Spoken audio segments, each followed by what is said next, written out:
Tasmin alupta mahima priyayanu rakto. No. Te nashtaloka pavihara kula chalendra.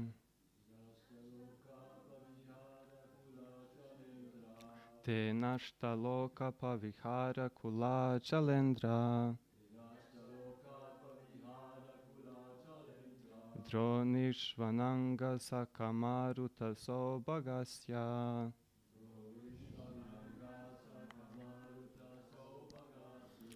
Dronishvananga sakamaruta sobagasu.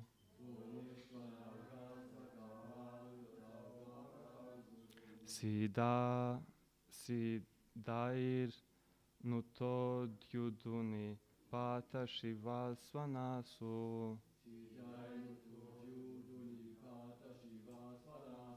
Sidair nutodyuduni pata shivasvanasu.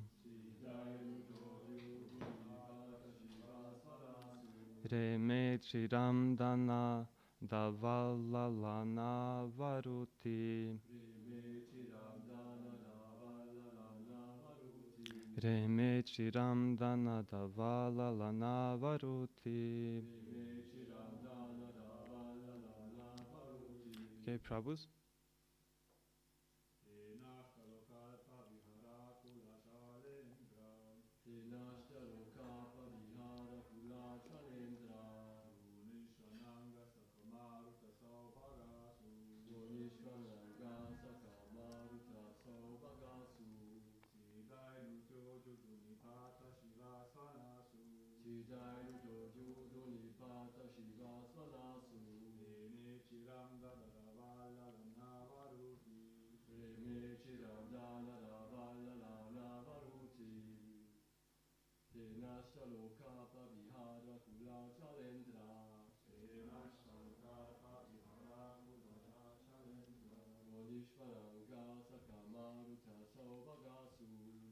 Dronishvananga sakamaruta sobagasu.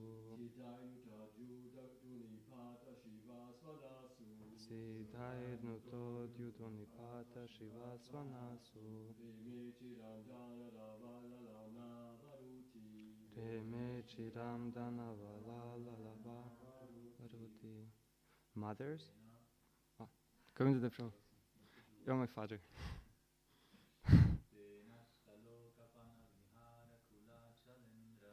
Te nashtaloka pavihara kula chalendra. Dronishvananga sakamaruta sobagasu.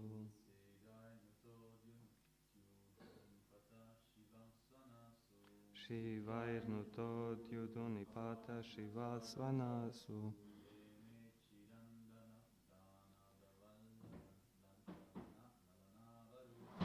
Reme chiramdana davalalana varuti. Mothers?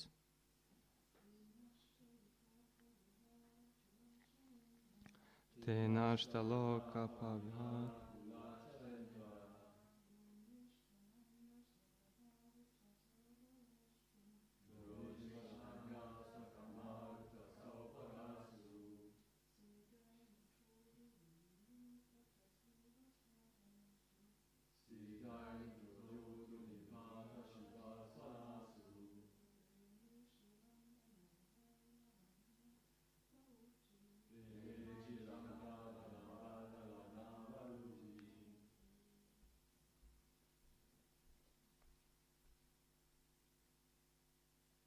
Tena, by that airplane, Ashtalokapa, of the predominating deities of the 8 heavenly planets.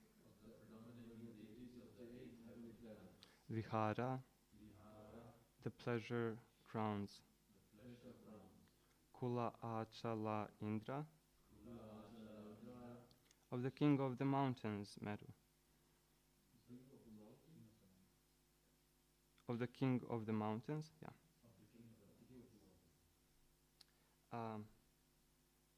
Dronishu, in the valleys. Ananga, of passion. Saka, the companions. Maruta, with breezes. Sobagasu, beautifully. Siddhai, by the Siddhas. Nutaha, being praised. Dyuduni, of the Ganges. Pata, of the downfall. Shiva Svanasu, vibrating with auspicious sounds. Reme, he enjoyed. Chiram, for a long time. Dvanatavat, like Kuvera. Lalana, by themselves. Varuti, surrounded. Translation. In the aerial mansion, he traveled to the pleasure valley of the Mount Meru, which were rendered all the more beautiful by cool, gentle, fragrant breezes that stimulated passion. In these valleys, the treasurer of gods, Kuvera, surrounded by beautiful women and praised by the Siddhas, generally enjoys pleasure. Kardama Muni also, surrounded by the beautiful damsels, and his wife went there and enjoyed for many, many years. Purport by His Divine Grace, A.C. Bhaktivedanta Swami Prabhupada. Purport. Kuvera is one of the 8 demigods who is in charge of the different directions of the universe. It is said that Indra is in charge of the eastern side of the universe, where the heavenly planet or paradise is situated. Similarly, Agni is in charge of the southeastern portion of the universe. Yama, the demigod who punishes sinners, is in charge of the southern portion. Niriti is in charge of the southwestern part of the universe. Varuna, the demigod in charge of the waters, is in charge of the western portion. Vayu, who controls the air and who has wings to travel in the air, is in charge of the northwestern part of the universe. And Kuvera, the treasurer of the demigods, is in charge of the northern part of the universe. All these demigods take pleasure in the valleys of Mount Meru, which is situated somewhere between the sun and the earth. In the aerial mansion, Kardama Muni traveled throughout the 8 directions controlled by the different demigods described above.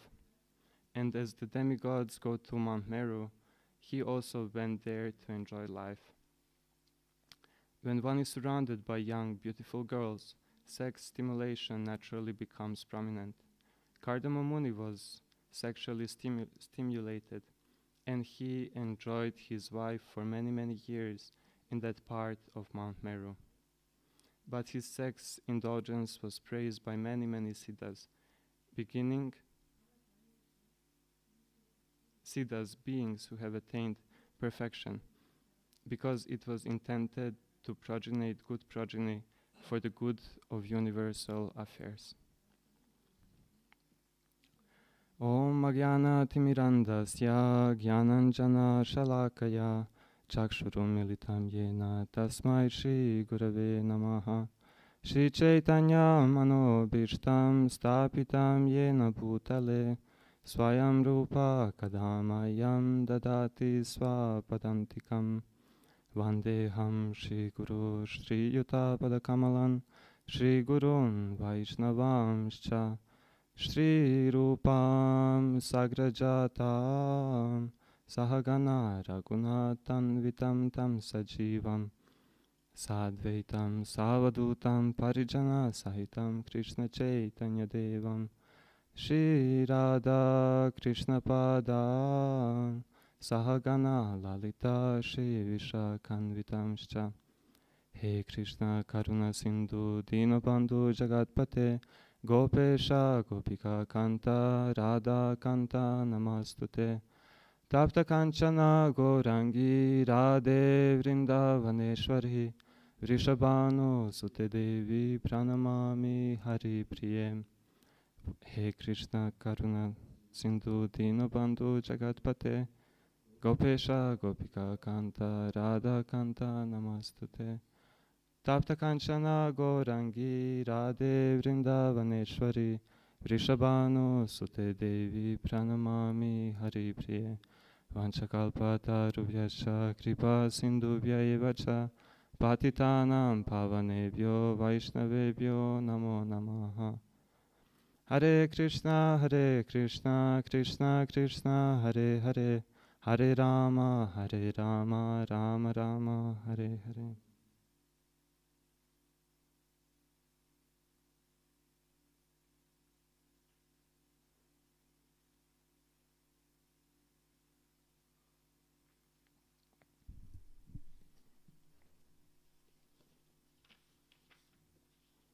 In that aerial mansion, he traveled to the pleasure valley of Mount Meru, which were rendered all more beautiful by cool, gentle, fragrant breezes that stimulated passion.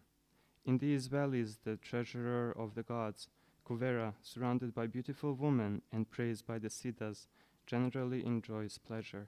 Kardama Muni also, surrounded by the beautiful damsels, and his wife went there and enjoyed for many, many years.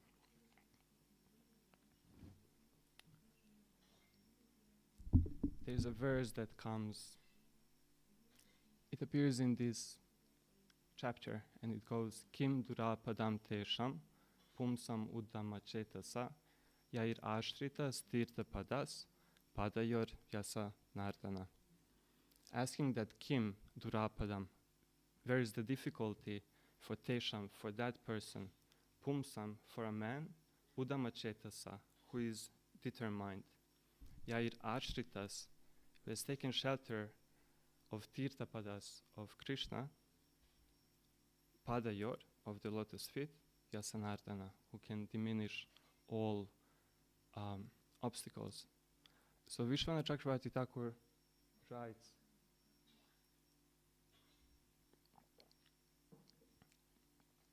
saying that for one who has taken shelter of Krishna, nothing is impossible.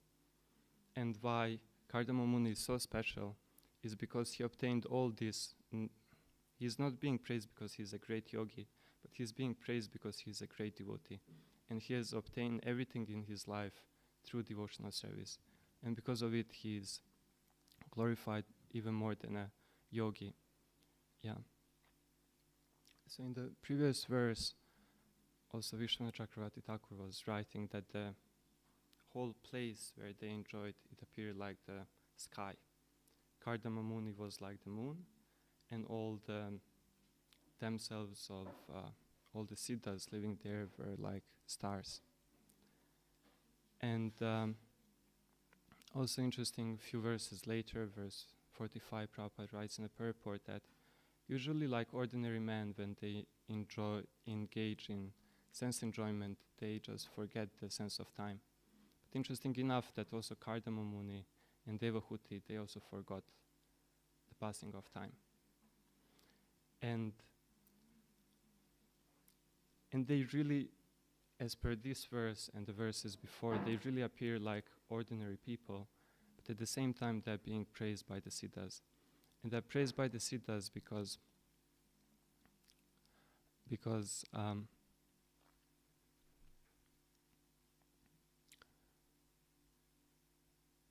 they are not actually engaging, because Kardama Muni and Devahuti, they have add purpose to their life. So in the 4th canto, chapter 23, verse 44, there's a beautiful verse spoken by Sanat Kumara,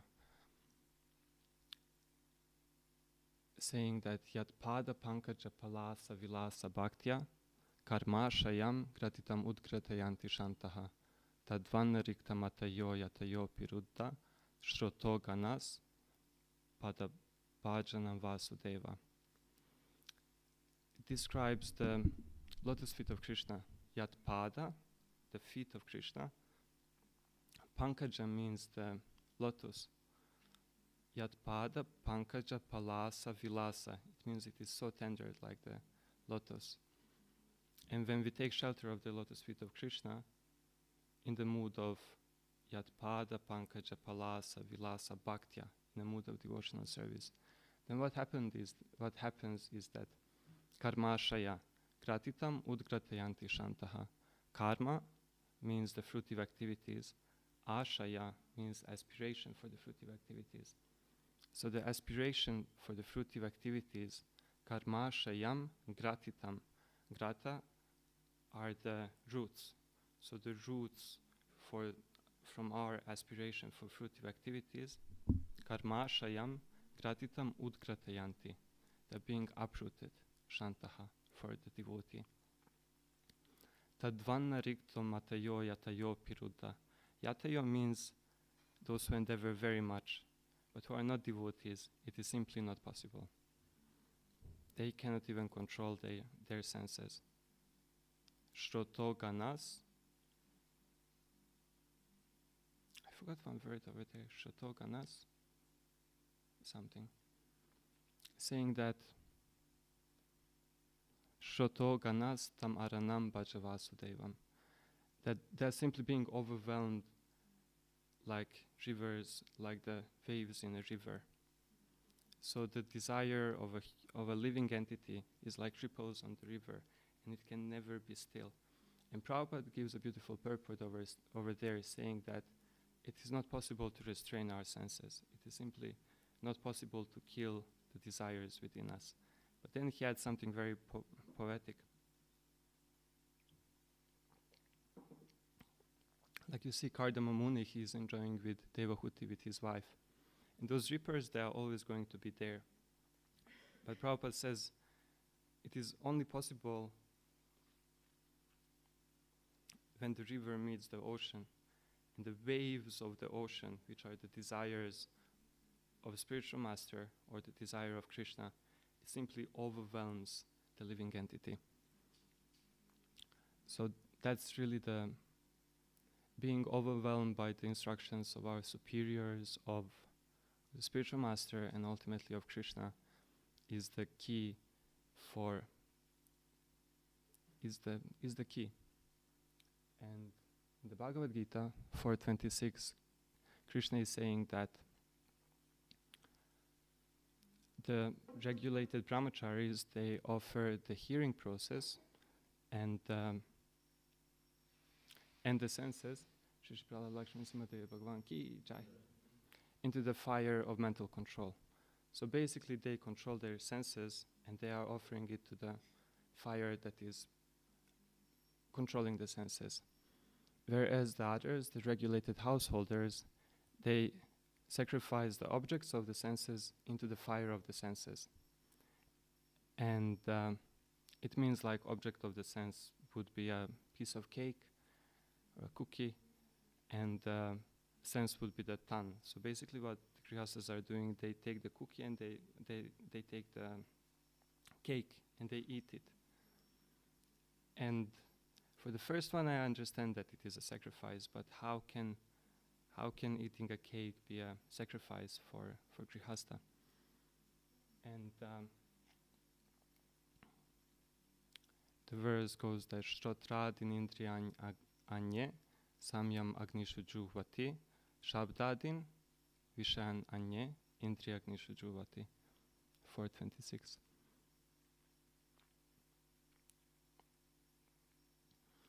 And eating a cake appears like sense indulgence. But the difference is that now that sense indulgence has a purpose added to it. And adding a purpose to it is making a difference between making excuses and turning our life into a life of sacrifice. Eating a cake or engaging in sexual activity can actually become a sacrifice, because if they're being praised because it is meant for generating children, and so the purpose is added to it, the purpose to the whole family life, the purpose of whole, in this situation, the purpose to sex life, a purpose is added to it.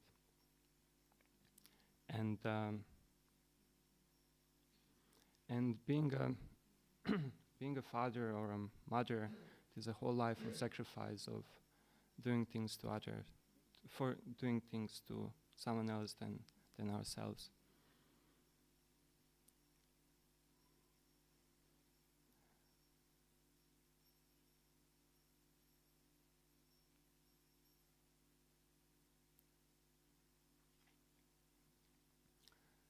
And just one second.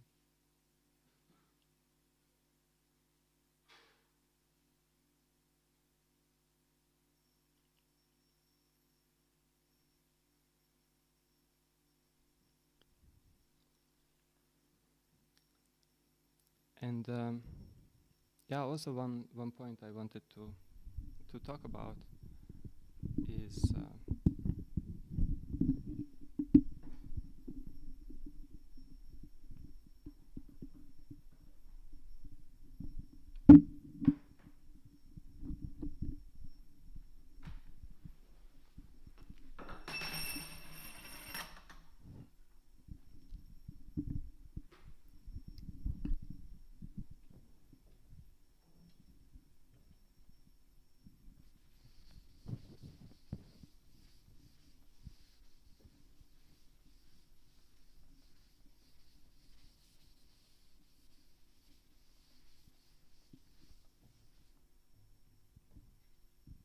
so basically till now what I was saying was that Kardama Muni was being praised because he's not an ordinary yogi, but he is a devotee who has attained everything in his life by pure devotion. And then the verse came that where is the difficulty for the person who has taken shelter of Krishna? And whatever you are doing in your life, there is a proper way of doing it. And finding a purpose, determining where your attachment is, finding a purpose and sacrificing that attachment into the purpose is basically what is called yagya, or sacrifice. We are getting purified. And the best way for doing so is ourselves taking up responsibilities in such a way and also being overwhelmed by the serving Krishna and serving the instructions of Guru. And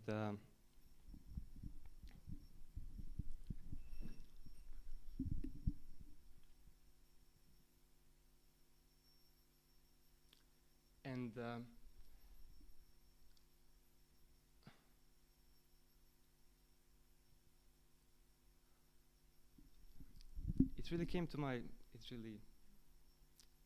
it was standing out that it stood out to me that in previous verses, flying with the mention to those pleasure abodes, Devahuti, she was stimulated and she was sexually aroused.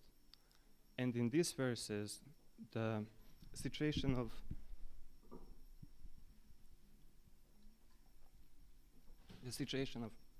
Kardama Muni is described, where he is sexually attracted to his wife.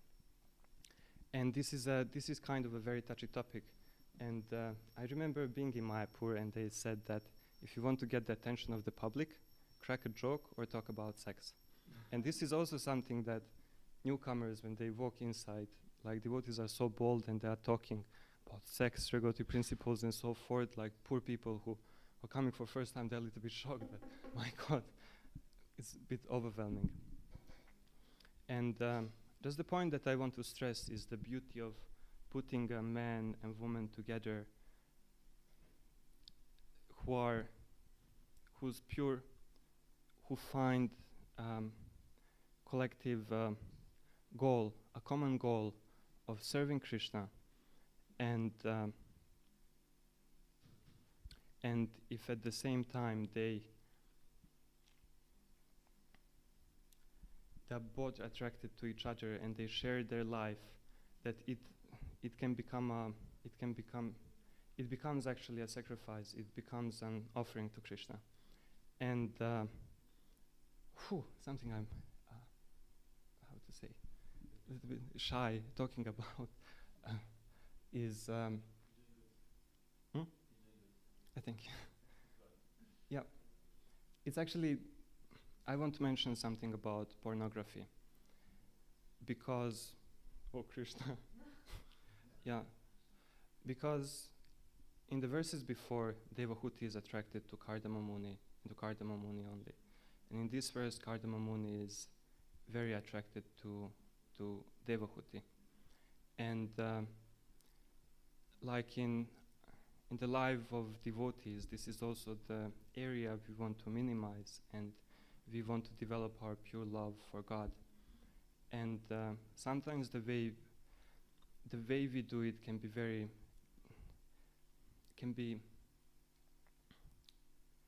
become artificial and can become fanatic in a sense that there is no proper guidance, there are no proper instructions, or even more, there is no one who can follow those instructions. And then I just got in relationship some half year ago, and with Malini, both of us, we are exploring many areas and reading many books, and just statistics of divorce between devotees is very high, and the questions, like really many different questions, come into it, and one big topic can also be pornography, because both men and women want to minimize their sex life. So what they do, they distance themselves from each other, and they kind of see gratification ending up in things like this. So in this part, I just want to say something not to do. So let's assume that just think about Kardama Muni and Devahuti. Devahuti is very much attracted to Kardama Muni. Kardama Muni is very much attracted to Devahuti, and they enjoy for for a long time together. So let's say that the best possible enjoyment that a person can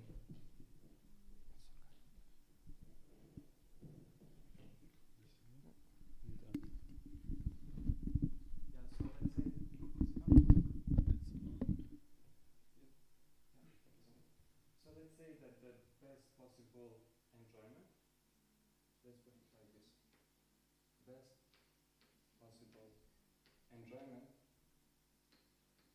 can be achieved when the woman is attracted to the man, and when the man is attracted to the woman. It's simple. Everybody agrees with it? Mm-hmm. Yeah. So let's say that A equals a happy man, and B equals happy like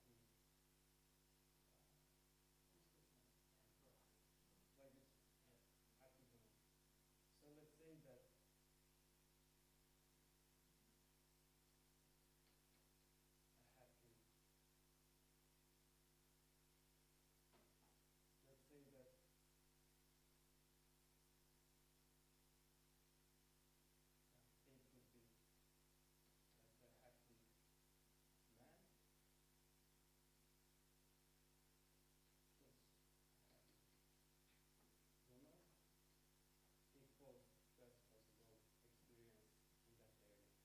referring to marriage life. And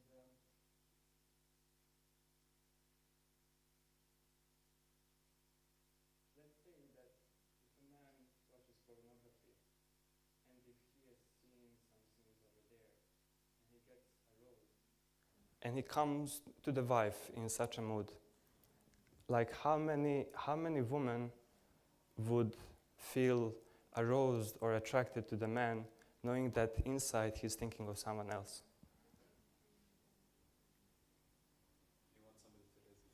No, it's awkward. It's very awkward for everyone. Yeah, yeah. But actually, there's one minister who has this in front of. He always has this in front of huge amount of people, and nobody raises the hand. And somebody may say, "Oh, you have such a question in front of so many people, like no woman would raise the hand." And then he turns the question other way around: how many women, knowing that for the man, she is the only source of enjoyment, knowing that it is all about her. Basically, if the man would treat a woman like she's the only woman in the whole world, how many of them would feel attracted to the man? And then all the hands go up in the air. So,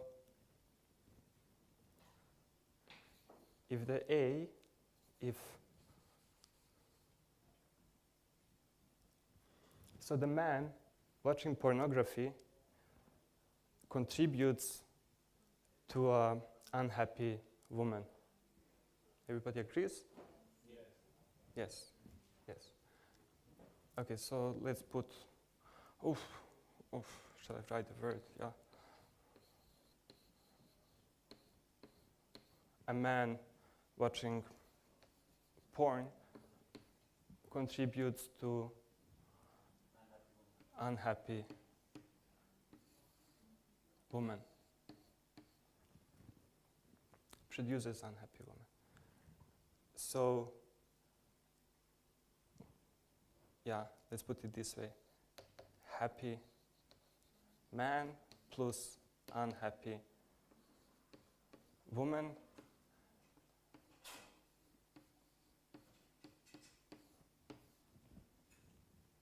we agree? Other part of it is also that, I know it's awkward that other part of it is also that research shows that men who indulge so much in watching pornography, it declines the man. Just think about it. You can sit down, you can read a book. And then you sit down, you read a book with some pictures. After reading books with pictures, like for kids, you cannot really go back to pure letters. Or let's say you just read a book and then you read books with pictures and then you start watching a movie.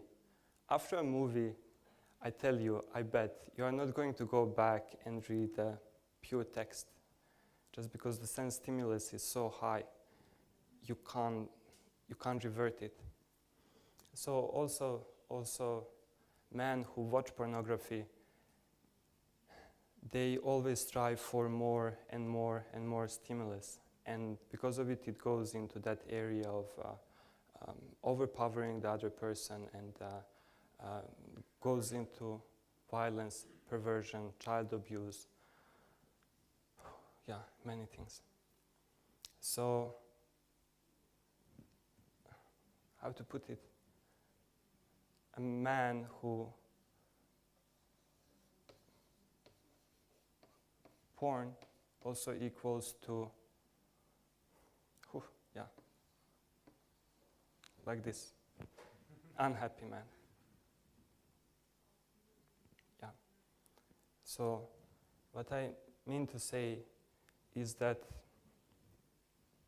pornography is not good. It's not good for man.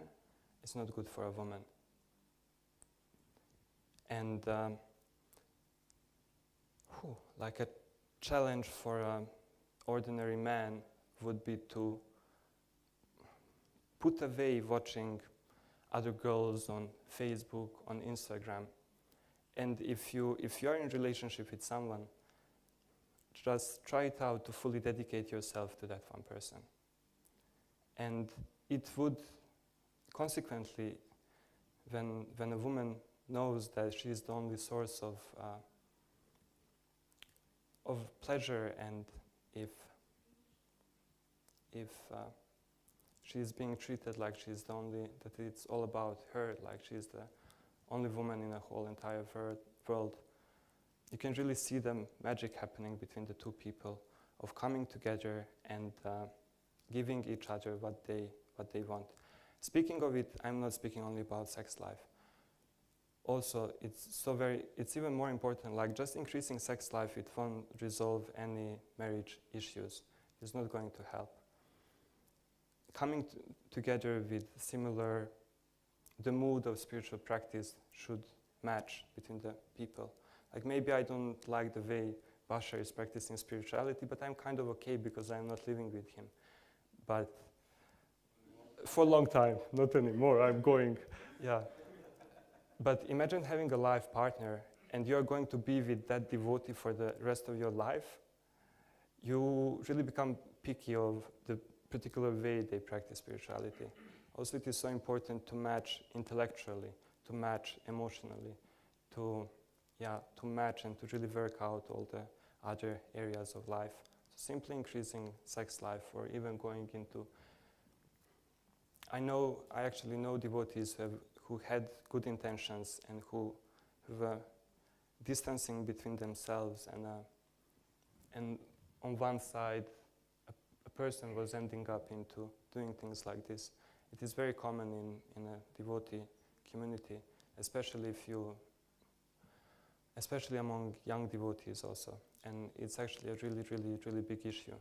So how about we put that aside and we get into a real world where we have to work on ourselves, and then where we get the opportunity to work things out with one person. And this is actually the situation of Kardama Muni and Devahuti, where both of them are being attracted to each other, and where both of them, they're being praised for such enjoyment because they obtain it not by artificial means, but by being engaged in devotional service.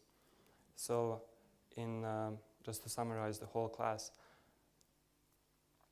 the ideal situation is a man who is being overwhelmed by the Kardama Muni is being glorified for adding a purpose in his life, which is serving Krishna.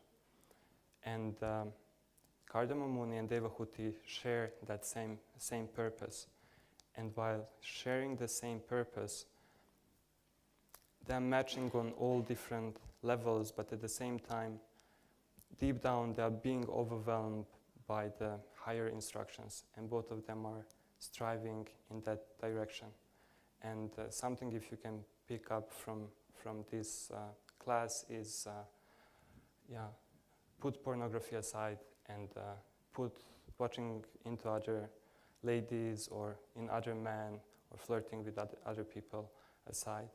And if you are married, especially if you are married, just do that. And two people committing each other in that way, two people committing in that way to each other is a word of praise. To live in this world with one person and to be a real gentleman and to be a real gentle lady is a word of all the praise. And that will summarize the class. I wish to thank you all very much for kind attention. Srila Prabhupada ki. Okay, now is the time for questions and comments. Yes, Prabhu.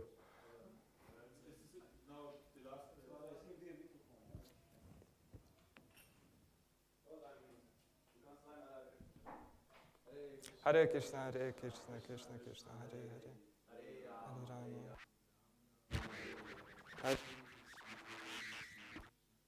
Hare Hare, Rama Hare Rama, Rama Rama Hare Hare.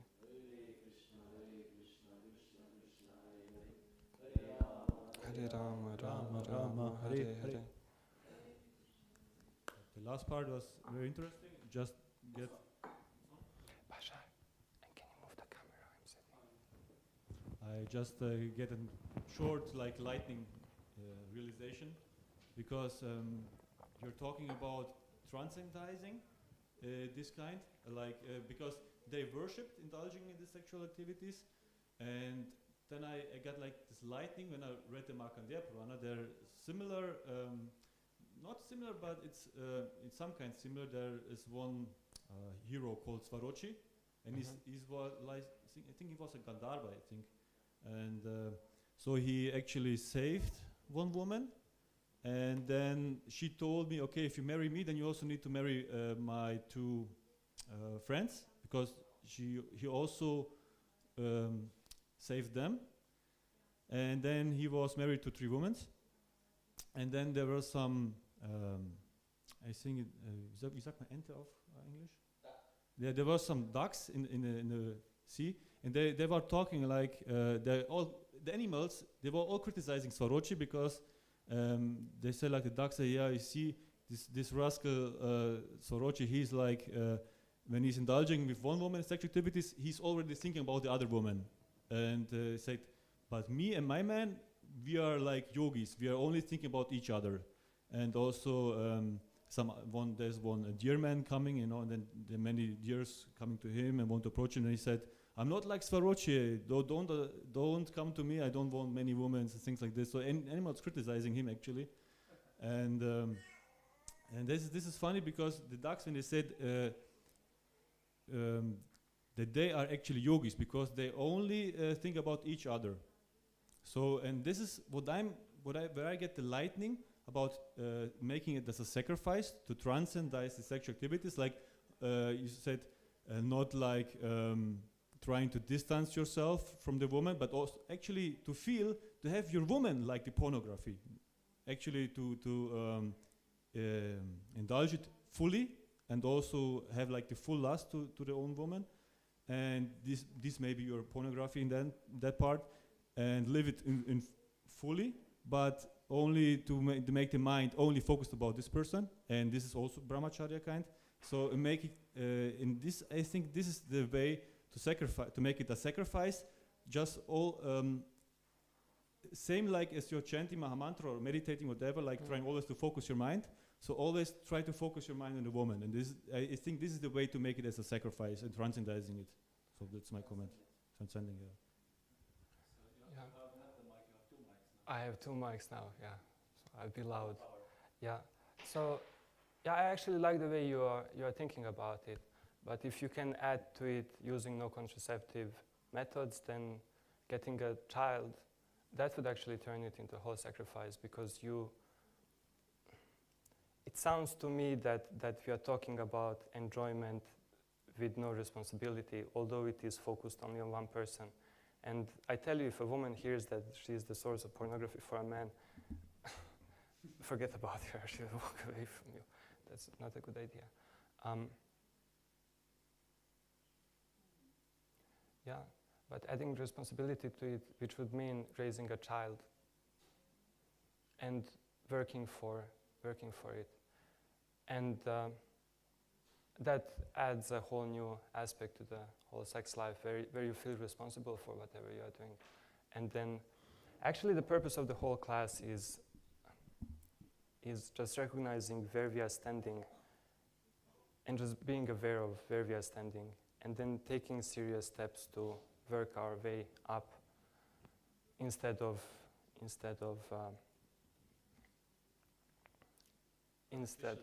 artificially rejecting and then ending up in ugra karma, ending up in doing bad activities. It is always good to be honest with ourselves. It is very good if we have honest friends and heart-to-heart relationships, and this is the part when life becomes real. But I disagree with the idea that this life is not meant for enjoyment. A higher purpose has to be there, and serious work on oneself, and both persons have to work on themselves. Mm-hmm.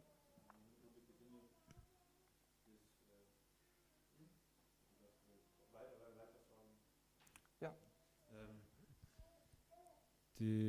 I agree that, of course, we as yogis try to minimize or try actually to overcome lust is the way to holiness. So actually, every holy person is one who overcome lust. So actually, one who overcome lust, is already considered a holy person. Mm. So because it's very difficult also to do, especially in Kali Yuga.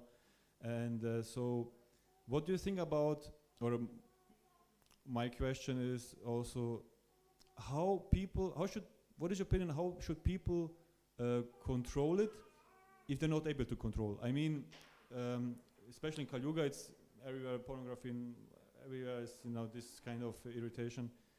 So people don't want to have kids. I mean, my personal thing is that opinion is that many people who are that lustrous in Kali Yuga, they're not able or they're not worth it to become kids, because the normal duty is the divine duty of a grihasta is to bring the kids back to Godhead. So, and if they don't have the proper education about this moralic rules and all these kind of things, how to do this, and if they cannot control their senses, they cannot bring back their children to Godhead. They cannot even bring themselves back to Godhead. So they are not able to have kids, or they shouldn't have kids. It's my opinion, because they didn't learn. They're not proper, you know. They're not paka, as we say. So, but still, they're that lustrous, and how they cannot avoid, because they cannot avoid people in Kali Yuga, the normal people coming. They cannot avoid it because they have no ways of moralic discipline or meditative mind. So what they are supposed to do if they want to overcome this normal Kali Yuga people, because everyone knows, not only devotees, everyone knows that this is the topic in the society anyway, because everyone knows that in a marriage it's bad to look porn and this kind of things. Karmis also know it, but some people are addicted to it, so they cannot, even they know, oh, it's bad, I shouldn't do, but it's like alcohol also. Many people drink alcohol, they're addicted to it, so even they know the karmis. How what should you supposed to tell them to avoid them, to make their marriage better or something like this? Yeah, just something short that I would add, and then I would ask someone else also to add something to it if they want. I think the root, really going down to the roots, would be focusing, like for some people it's Say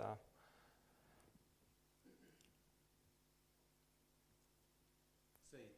Yeah, at root, what I see is focusing on young generations and being the best possible parents for our kids, so that they grow up in a healthy, emotional environment where they can be a fully grown up, emotionally, physically healthy individuals. I really see generations of such kind of humanity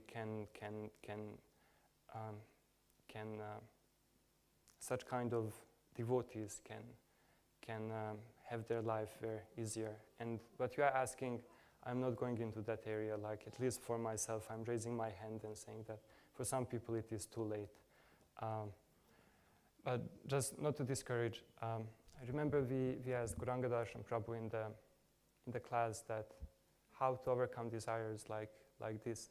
And he said 50% of the work is done by sincere prayer to Krishna.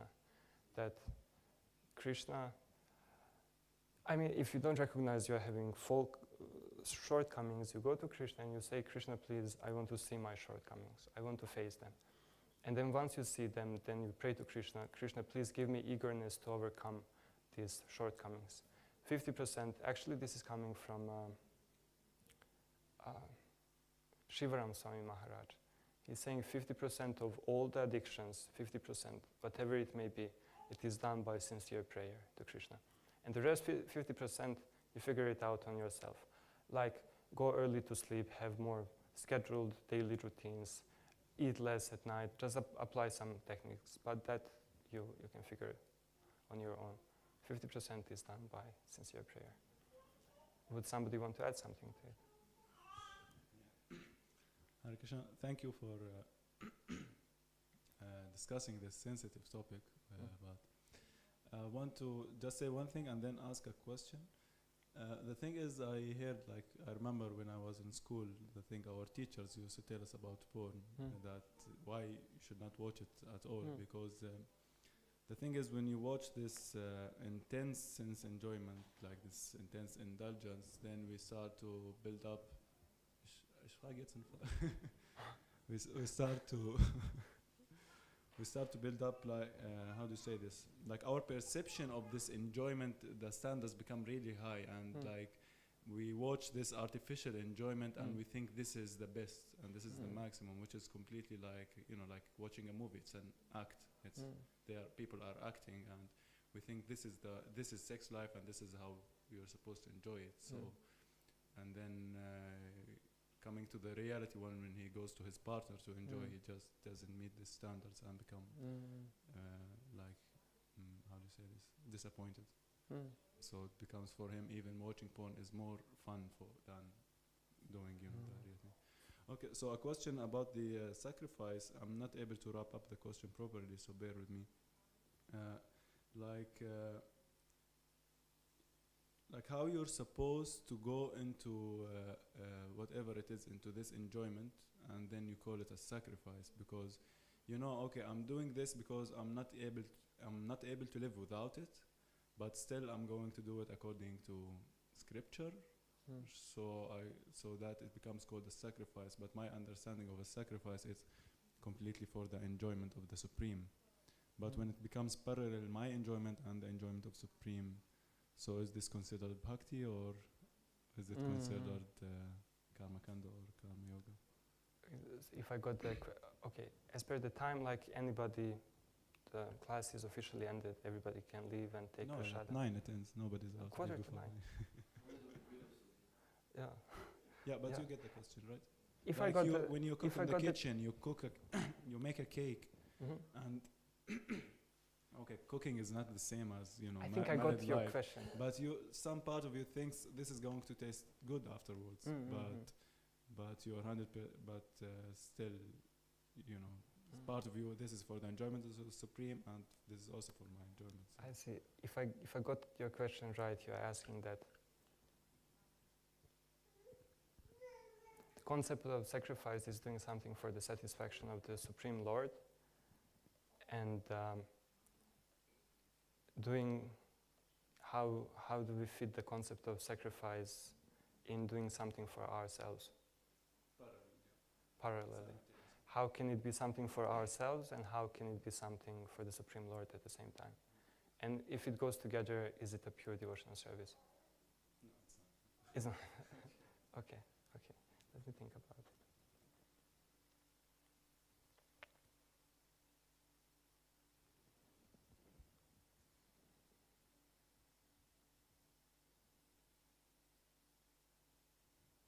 Have a discussion up in ashram. Something that comes to my mind now is that we are so engrossed, we are so trapped in this material world that we have to start from somewhere.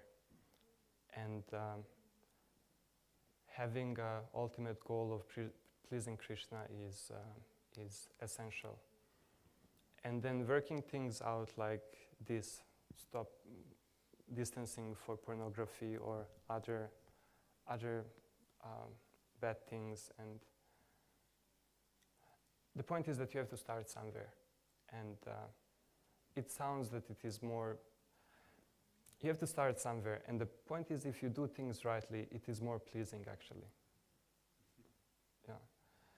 And it is a gradual progress to hit that goal one day, especially in the area like this, like Grihastha ashram. Like the process of devotional service is, it happens in instance. And then we put up a similar question, then how comes, then why Grihastha ashram? And some part it really appears like a gradual process. It was in this section of Devahuti where she is being a princess, and from princess she turned into a religious person. From the religious person, she turned into a renunciate and serving his husband. And ultimately, she's peeling off her shells of kama, artha, dharma, and moksha. And at the stage of moksha, she is really. The verse comes that what is the use of moksha if we don't engage in devotional service? And so the question came up that it really appears like a gradual process, actually, rather than an instant. And then the example Prabhuji was giving, he was quoting Vishwanath Chakravarti Thakur, I guess, saying that it's like when you make garland, you put all the flower petals together and you just pierce it. And it happens in an instance. But if you zoom in, actually you see, and if you slow it down, you see the needle piercing petal by petal by petal. So this is somehow how recognizing where you are, doing things rightly, feels good to you, but actually you're piercing the petals and you're getting closer to Krishna. Because ultimately it is to pierce the petal, it is to please Krishna. Is it rounds it up somehow? Yeah. Maybe. Oh, the question was. Okay, but you. The question was like sacrifice means for the pleasure of the Supreme, but how come that we are either, when he said eating a cake, or in our case, indulging in sex life, and I don't mean only sex life in the meaning of sexual intercourse, but how come this can be for the pleasure of the Supreme when we know it's actually also parallel or simultaneously for our pleasure? And then something that I said was that we have to recognize where we are standing and start doing things rightly. When we do things rightly, it feels good for us, but actually it is a gradual process where we are coming closer to Krishna.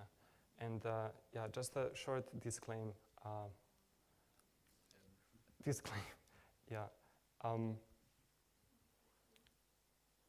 It happens very rarely discussing about such topics. So I myself, I'm not expert in this area, and I myself, I don't know much about it. But I still think it is good to talk about and to bring things like this up. It is good if they are talked about, because if you're in a situation of a counselor, gosh, like you will meet with many divorces, with many issues among the couples, and it hits so badly, so badly on the ground. It's so much of frustration and people not knowing what to do with each other and with themselves, that at least it's good to bring up and to talk about it. But I myself, I'm not the expert, I don't know much. Maybe just a last question, Advaita. Mm-hmm.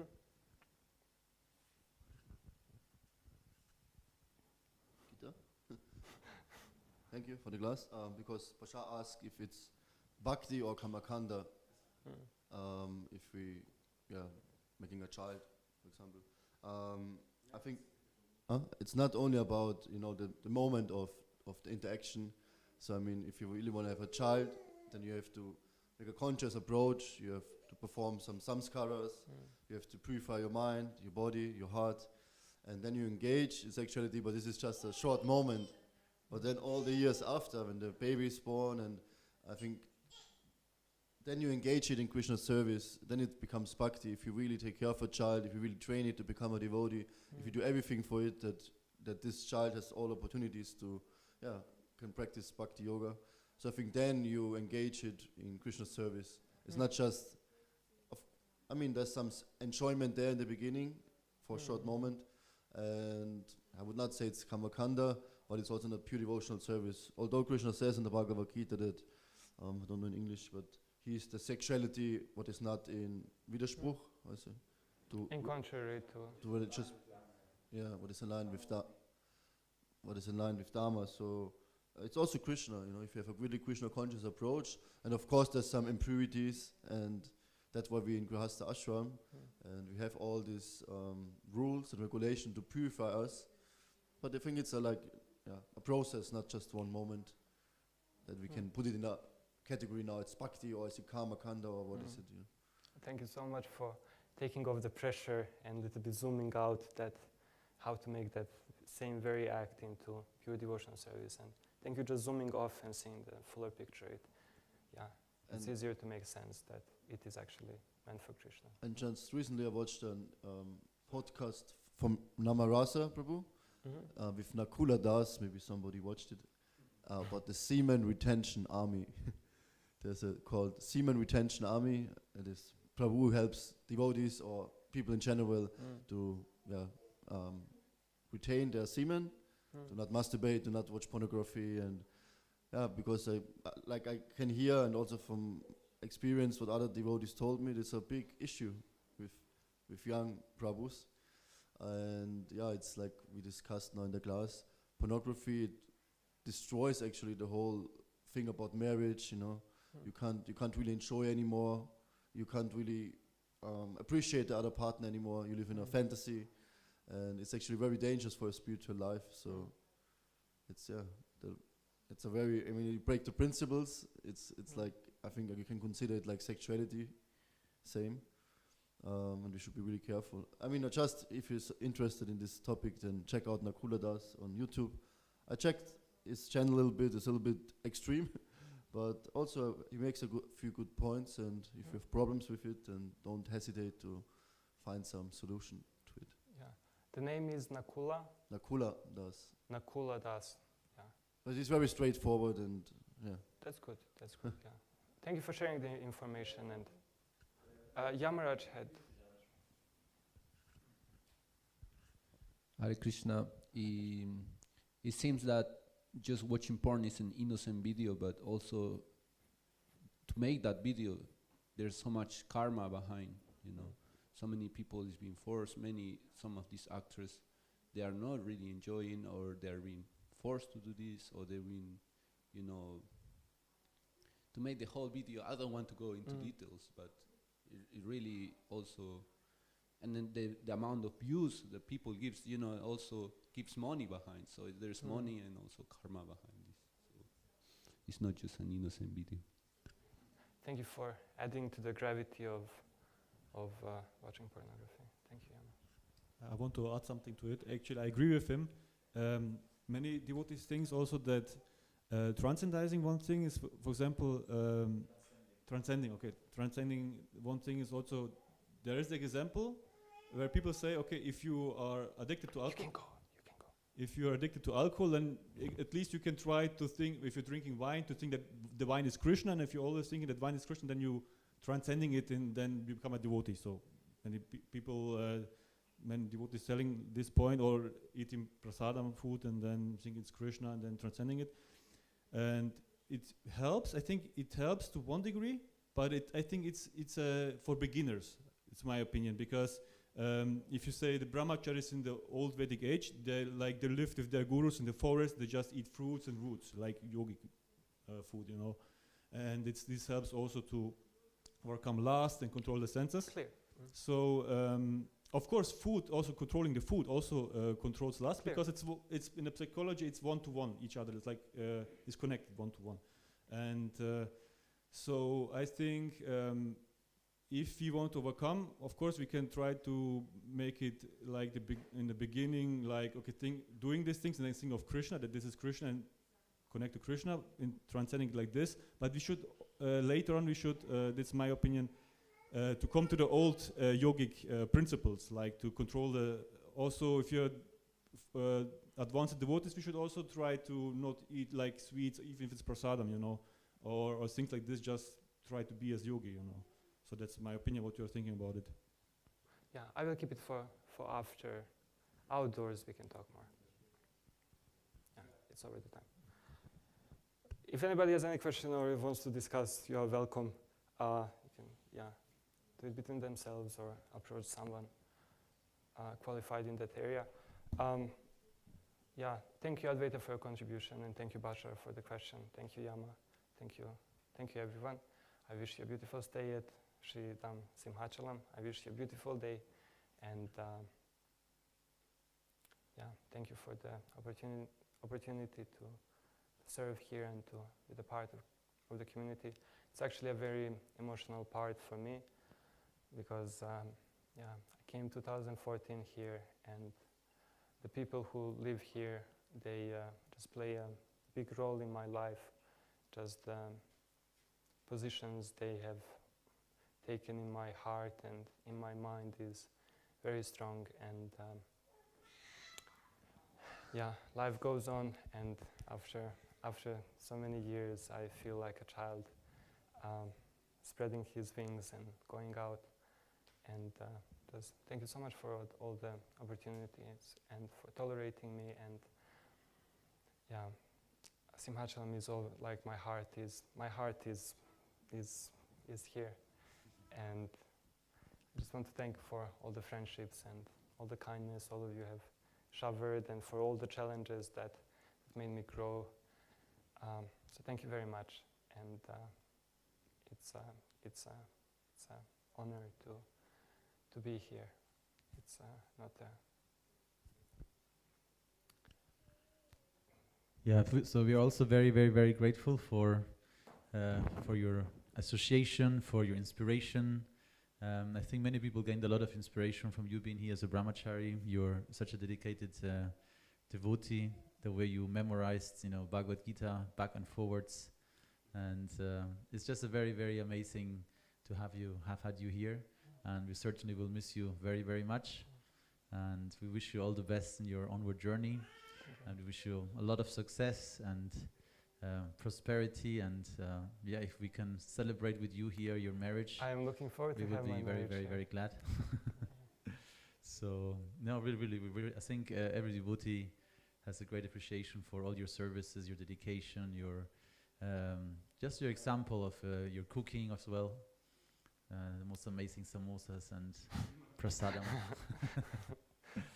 And I think it's a very, also, what I really admire about you is that you are very innocent and pure, but at the same time you are very daring. And not everybody can talk about these topics directly, but I think it's very relevant that we honestly, touch such topics that are certainly, have a huge potential for destruction. And and sometimes we try to, pretend it's not happening, but it is everywhere in society, and we as part of society, we are also somehow touched by it.